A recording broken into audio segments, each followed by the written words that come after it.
Anong mensahe ang kailangan marinig ng mga Gemini sa buong 6 na buwan na ito? Pwedeng nangyayari na to o mangyayari pa lang. Kung di man para sa inyo itong magiging reading, di baka para sa someone na malapit sa inyo o sa someone na kakilala niyo mismo. Baka may lumabas na gender, mamaya gawin nyo na ng energy, masculine at feminine energy. Pwede rin naman na huwag nyo napansin ng gender. Hindi ko masasabi kung anong magiging reading, kung positive ba o negative, depende sa kung anong mapipick up o energy. Walang masama kung papanorin ang sun, moon at rising sign kasi baka man sa mga yan ay mag-resonate na sa sitwasyon nyo.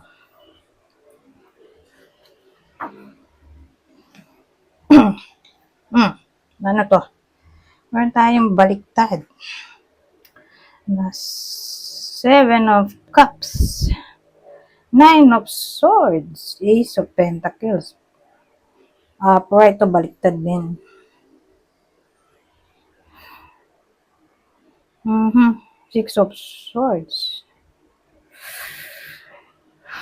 Ano kaya itong parang tinatry nyo i-manifest dito? Well, actually, may nabasa ko na itong 7 of Cups, ay pwede rin pala siyang deception. So, marami nga siya pwedeng meaning, pero isa pala doon sa meaning ay deception. Sa bagay, sabi rin naman dito, temptation. So, i-clear natin to. Ay! Knight of Cups. Nako.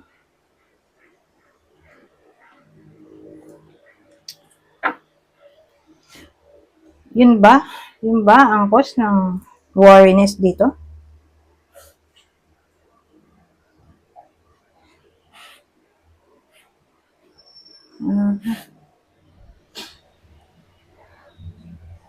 So again, ano kaya itong Ace of Pentacles? Clarify na rin natin yan.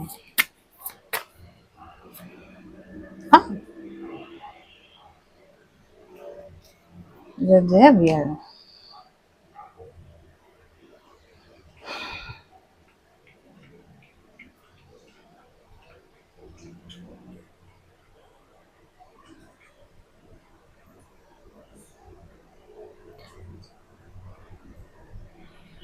So, ano to? Ang dating sa akin, may deception na nangyari. Di ko nga lang alam kung sa part sa inyo ba o sa person nyo o kakilala nyo. Kasi kung dito tumama sa inyo, di ba sa kakilala ninyo? So again, may someone na nagwo-worry. At kinlarify natin itong Ace of Pentacles. At ang lumabas ay The Devil.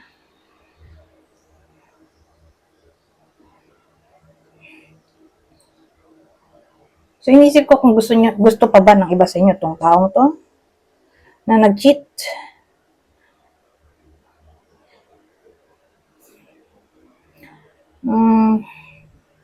Mukhang ayaw naman na. Baka yun yung opportunity dito. Gusto na ng iba sa inyo ng someone new. Yun yung somehow tinatry i-manifest ng iba sa inyo. Pero kung ganun man, kasi medyo may conflict dito sa part na to. Kasi kung ganun nga, ba't na-stuck siya dito? Sa bagay, pag move on din naman to, ay hindi ito ang moving on. Healing, move on to move from problems and be mindful what you think. Yun, ganyan. Pero pag ganito,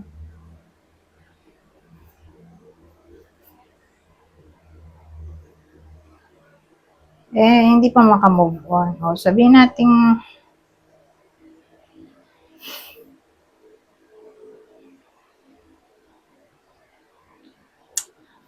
marami pwedeng case actually. Sabihin natin,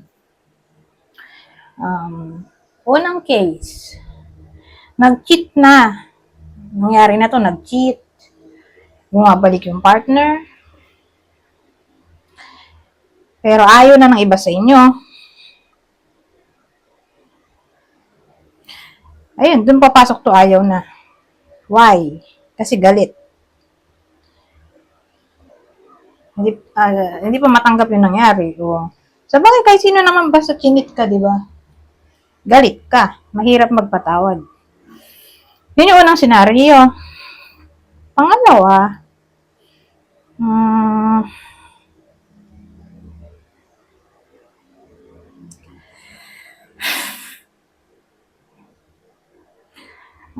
yun nga, pwede nangyayari na to o mangyayari pa lang. May possibility ng cheating, whether sa side nyo o sa partner nyo o sa kakilala nyo. Ang dating dito,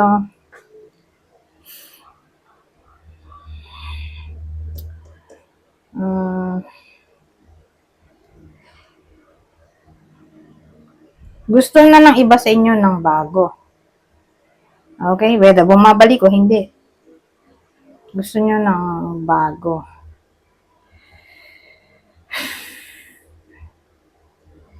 Kaya lang, bumaliktad nga ito. Six of Swords natin. So, anong probable outcome yan? Puno ng takot yung iba sa inyo. Although gusto na nila mag-move on, mag-start ng new beginning, magmahal ulit ng bago. Pero, ang dating natatakot magmahal ulit at dahil natatakot na ma-experience ulit itong ganitong klaseng sadness. Na para bang ang dating open na sa topic na new love. Okay? Kaya lang at the same time, puno rin ng worries, fears.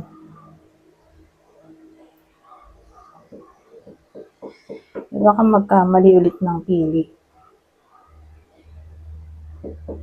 o desisyon. So, ganyan ang dating dito. So, yun yung dalawang senaryo. Ngayon, regardless kung anong senaryo nyo dyan, ito, iisa lang yung mensahe dito. Okay? At ang mensahe ay all about message mula sa person ninyo.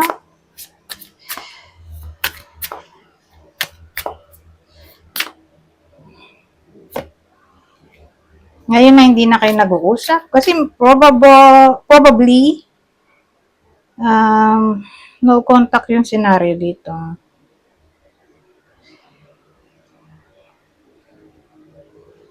Anyways, ito. Sabi, I feel unbalanced and uneasy. I don't know what to do to fix it. I'm not sure I can meet your expectations. The pressure is too much for me. At ang huli, I know that you may not feel for me as I feel for you. So ito, wala raw siya sa balance at di siya mapakali. Hindi niya alam anong gagawin niya para maayos daw tong sitwasyon ng iba sa inyo. Ito naman, di niya raw alam kung mamimit niya ang expectation ng iba sa inyo at siya ay napapressure. Ngayon, dito sa huli, di daw niya alam kung pares kayo ng nararamdaman. Sa bagay, yung iba nga kasi sa inyo ay gusto na mag-move on. Okay? Kaya lang for some reason, although gusto nga ninyo, natatakot magmahal ulit.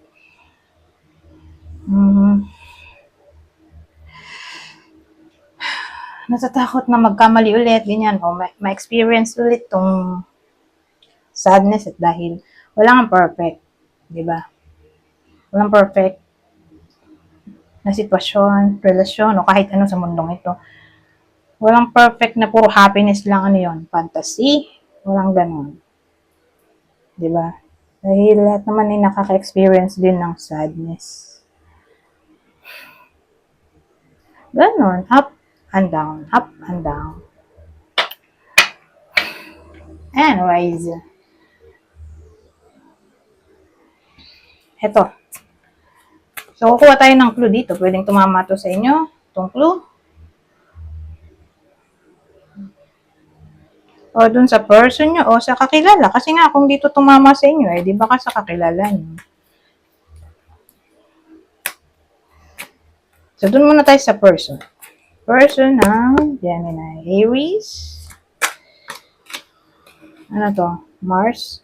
Di Scorpio. Aries ulit. At Aries na naman. Wow. Tatlong Aries. O, Aries, Aries, Aries. Ito lang dumoble. Naging Scorpio tong isa. Pero Mars pa rin yun.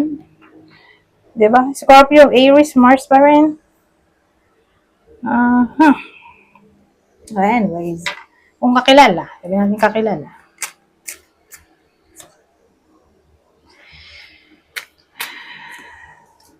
So, meron tayong Pisces, Earth sign, Taurus, Virgo, Capricorn, at Pisces ulit. Ngayon, yung isang clue natin, description naman. So again, kung dito tumama sa inyo, di baka dun sa kakilala niyo. So yung clue natin, pwede tumama sa inyo, sa person nyo, kakilala, ha? 4 kukunin natin. Curly, di kulot buhok. Lalaki, baka lalaki yung kulot ng buhok. O lalaki yung may unhealthy habits. Bisyo. Mabisyo, may someone na mabisyo. Yung babae, malamang ang red lips. Sabagay, may LGBTQ. So, may someone na mahilig sa lipstick na red.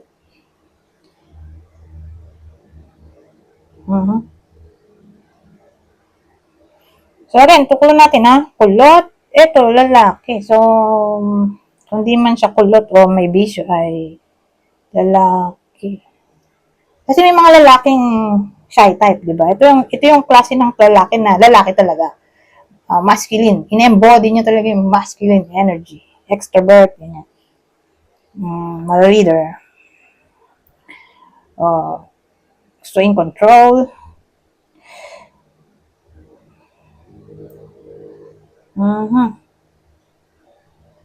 Anyways. Ito pa. Susunod na scenario. Kaya lang lagi akong wala sa center.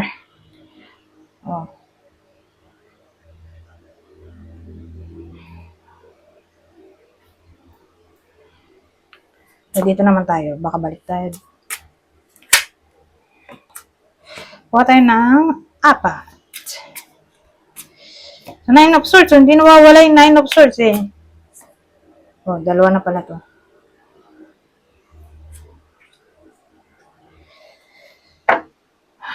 So, 9 of Swords. Pero this time, kaibang senaryo ito. Minsan nagdidikit. Pero madalas hindi. Sasabihin ko naman kung nagdikit eh. Kung feeling ko nagdikit. Alisin ko lang. Ay!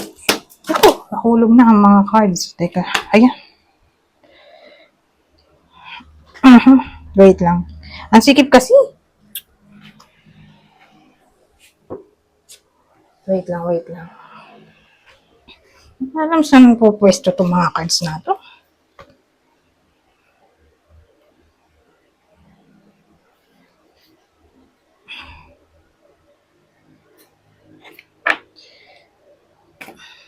Wait lang. Yung iba nahulog sa cellphone.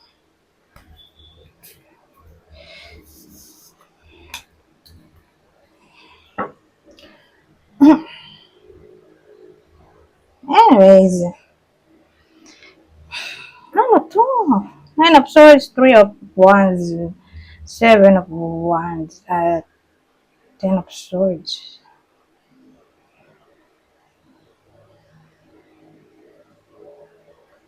Ito, nagdasal na oh. Ano nangyari sa lalaking to?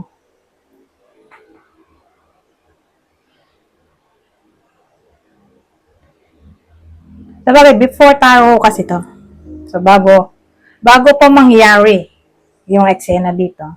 So, yung sabihin, bago siya tumayo, ay nagdasal muna. Ito naman, bago na deads. Ito yung itsura. So, tinira pala siya ng mga kaaway niya. Kaya pala, dun sa yung susunod na taro, ano na siya, diba, dapa. Tapos, nasa likuran niya itong mga to. Dami niya kaaway, grabe rin. But anyway,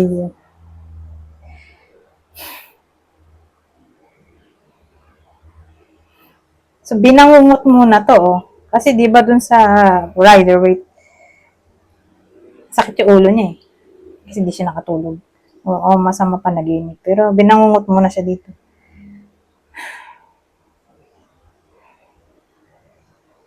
May natanggap muna pala siyang mensahe bago siya tumingin pa ganun. Di ba nakatingin siya dun sa dun somewhere. Nakatalikod to, eh. Pero ngayon nakaharap, oh. May natanggap pala siyang mensahe. Ano kaya ito? Well,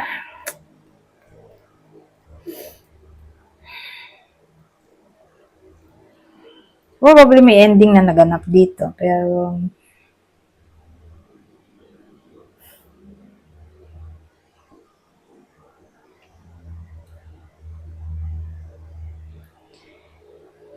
di makatulog.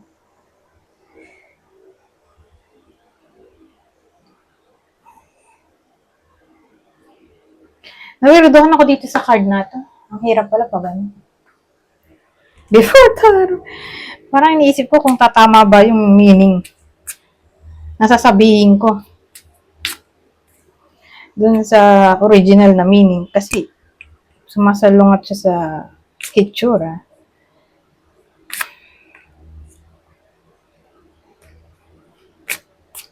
So, alamin muna natin to. Bakit may 7 of Wands? Ay! Eto na, oh. 7. 7 na naman. So, 7 of Swords. So, again, before taro to. So, bago siya tumakbo, ayan, oh. Ninakaw niya itong mga swords. Ganyan eksena bago siya tumakbo. Namili muna siya. O nag-isip kung paano niya nanakawi. OMG. Pero probably, may kinalaman to sa rivalry. Kasi dumating na yung 7 of Swords.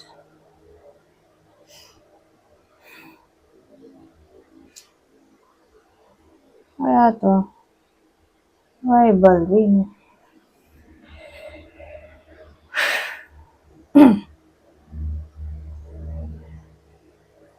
Siguro yung iba sa inyo ay nai-stress o may stress pa lang.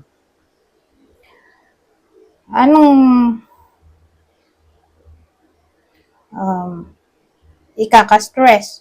Kasi kung to rivalry, magmumukha na tong backstabber. Diba? Ayun yung mga lihim niyang kaaway, oh.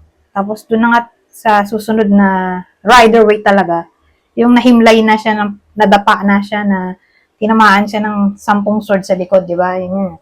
Kaya siya naging, kaya siya na-deads. Tinira siya patalikod. So, ganun din dito, rivalry. Ito kasi ito, mga kaaway niya yan, yung mga nasa baba. Ito siya. So, ito yung deception. So, sa madaling salita, may lihim na kaaway ang iba sa inyo. Paano naman to? Paano natin ni-eksena? Yung, ba yan? 3 of Wands. Kasi, yung 3 of Wands,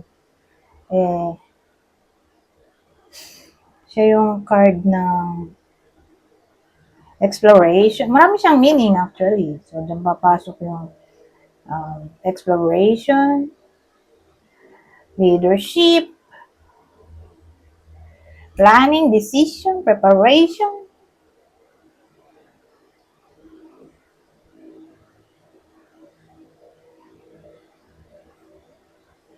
Ay, actually, siya yung result pala nung top ones na decision making, planning. Siya yung outcome. So, siya yung card ng growth. Pero exploration pa rin siya. Exploration and expansion.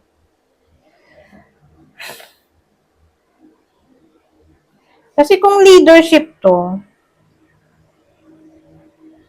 sabihin natin may mga taong ayaw sa way ng pag-iisip ng iba sa inyo. Pag-iisip, ugali.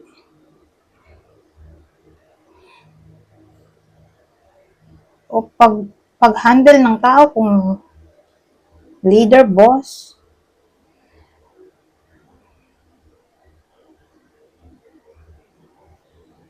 Kasi kung di pa to nangyayari, ayan na nga, mabibetray na kayo dito. Betrayal card na rin kasi to eh. O, lalo, eto o. Ito yung mga kaaway nyo. Sa baba. Eto kayo. So, ito yung literal na betrayal. Ninakaw eh. Nagnakaw siya eh. Ninakaw yung trust ng iba sa inyo. So, yun, titirahin kayo sa likod. Patalikod. So, asahan natin na yun nga, baka nangyayari na to para sa iba sa inyo. Na yung mga lihim na kaaway pala, my goodness. Ngayon, kung sabihin natin, nangyayari na to kasi, pwedeng nangyayari na to sa iba sa inyo. Kasi ito yung card ng worriness, stress, di na makatulog, kakaisip. Kasi kung nangyayari na siya, ito, magiging ending. So, ibig sabihin, may chance na tumigil na sila, hopefully, sa ginagawa nilang pambubuli, abuse.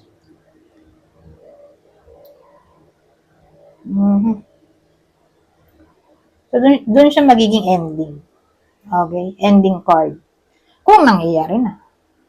So, ewan ko kung anong mangyari, pero titigil sila sa 6 na buwan na to. Siguro, ma-relocate sila o iba na ang tatargetin nilang kaaway eh. Basta ano, ang maganda eh, titigil na sila. O baka i-confront ng iba sa inyo, kaya matatakot, kaya ayun, titigil. Basta may transformation na maaring mangyari dahil ito ay parang card siya ng death card eh. Pero may minor arcana, siguro ganun. Minor arcana ng death card. In a way na nagpagkakaroon ng transformation para doon sa nangyayari na. Pero kung hindi pa nga nangyayari eh, nangyayari pa lang. Pero maganda kung clarify natin to kasi kanina manggagaling, di ba? Yung betrayal na yan, pwede naman sa maraming pwedeng panggalingan, di ba? Kaibigan, karelasyon, katrabaho, sariling kamag-anak. Eto. Dito papasok to. Normand.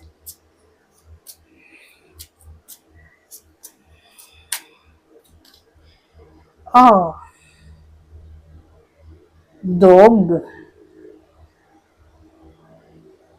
Someone na pinagkakatiwalaan nyo talaga to. Dahil trusted friend to. Pero tingnan nga natin. Tatloy na natin para masaya.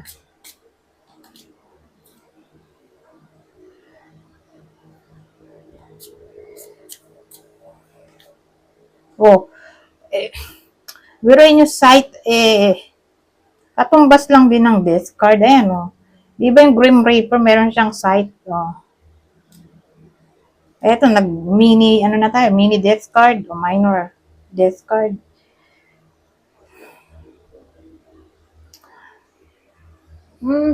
So, ano yan? Sabagay, kung gagawin natin tong lover, kasi maraming pwedeng meaning ng dog. Pwede siyang lover. Anyone na pinagkakatiwalaan mo. Kaya nga papasok din yung friend. Pero kung gagawin natin tong lover, para mas clear, dapat heart yan. O ring. So, probably friend. Sad to say, friend.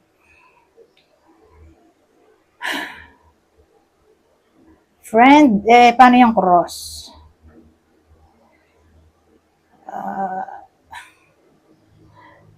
Same religion o churchmate? Oh, grabe rin. O sa bagay, di naman ibig sabihin religious yung tao ay mabuting tao na. Di ba? May iba nga, pakitang tao lang yung pagsisimba. Mhm. Meron nga nun, sino ba yun? Yung serial killer na nagpanggap na priest ba yun? Tapos serial killer pala siya. Sabi sa inyo eh. May iba nga mask lang yan. Hindi mo masasabi talaga. Tapos meron pa ako eh, nakita somewhere na ka-churchmate niya pa yung pumatay sa kanya, Diyos ko. Kaya again, hindi dahil religious yung tao, eh mabuting tao na agad. Kaya dapat eh, hindi tayo basta-basta magtitiwala. Kahit kanino. May iba nga, ano eh, ay naku, ayoko nang magkwento. Basta, huwag na lang magtiwala. Pero sa case na to, eh, mukha siyang, kasi ano to eh, spirituality. So, pwede tong churchmate, same religion,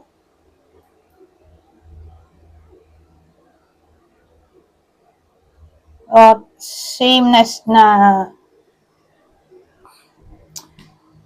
mahilig sa um, occult. Kasi dyan na rin papasok yung ano. Excuse me. Spirituality o esoteric knowledge. Pero ano pang mas best?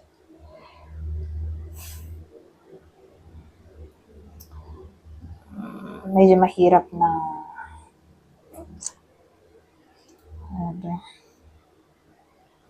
naklo. Sumakit ang ulo ko.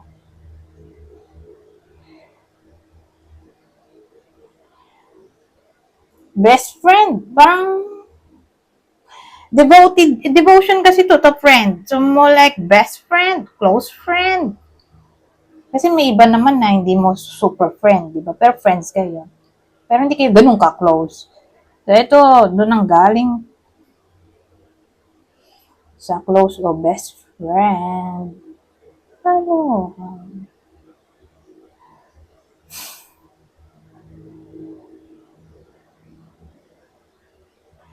Um, eto, sight. Unexpected kasi eh. At yan yung card ng unexpected. Sudden. Ganon.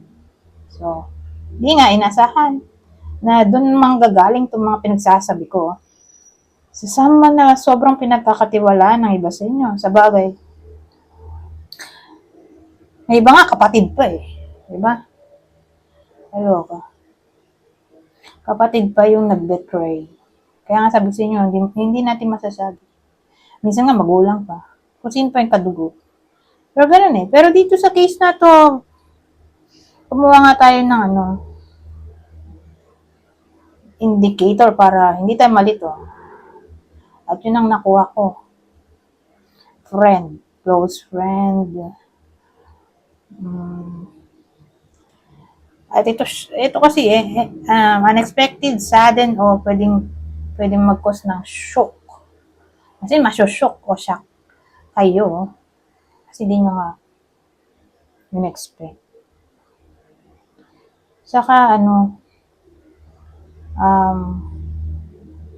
hindi na pag kasi sight, cut yan, di ba, pang cut? Ay, matalas yan. Pag nalaman nyo kung sino itong pang pinagsasabi ko dito, hindi na mabubuo yung samahan. Wala nang second chance. Sad to say. As in, magse-separate. Kasi alam ko, card din niya ng separation. Magse-separate na kayo ng landas. Sa tindi siguro ng pangyayari.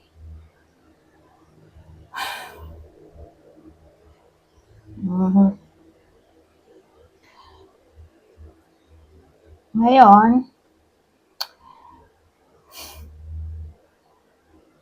Iba pa bang senaryo? Paano natin malalaman pa? Eto, dito na tayo sa sa zodiac sign. Ano ba yung isa nating deck?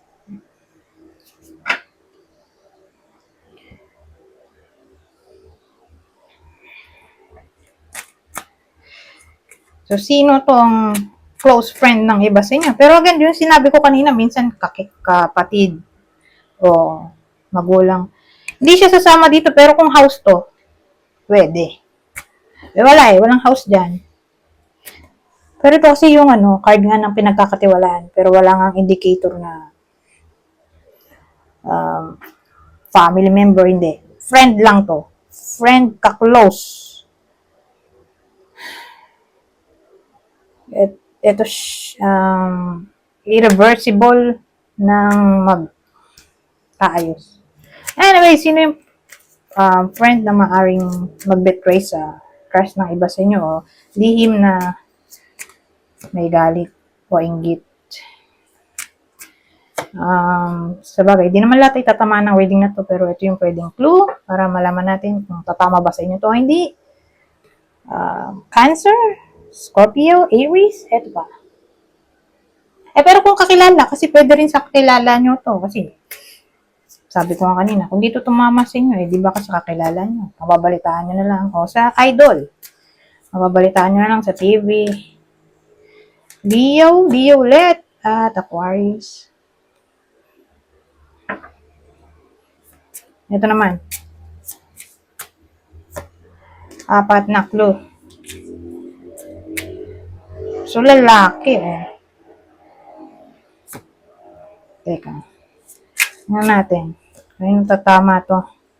Probably, lalaki. Sa bagay. Hindi natin masabi kung kanino. Pero kung lalaki, kung lalaki yung friend, ganyan itsura niya. May mga buhok. May balbas, bigote. Babuhok yung mukha niya. O makapal kilay. Ganyan. O balbas sarado. Ngayon, may tato. May kilala ba kang ganyan? Ito maputi. Ito exage features. Baka gay? Tulad nito. O drag queen o makapal mag-makeup kung babae man. O masyadong exage yung feature ng mukha niya. Sabihin natin, mapanga, matang silong, malaki bibig. Ano ba bang exage? Mapanga, ma-cheekbone. Sabagay, payat yun, di ba? Para ma-emphasize yung mukha. Siguro sobrang payat. O mababa. Mahaba-baba. Malapad no? Ganun. May something na exage yung feature daw. Ngayon, punta na tayo dito. Kung masasabi nito,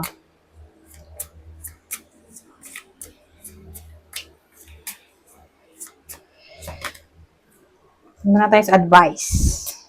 Sa buong 6 na buwan, your talents and gifts are calling you. Basahin ko na lang. Listen to the messages of your dreams. You are capable of brilliant transformation. The very thing that challenges you can be transformed into your greatest strength. You have the ability to prosper. Wow. You are worthy. Anyways, hanggang dito na lang. Goodbye. For now.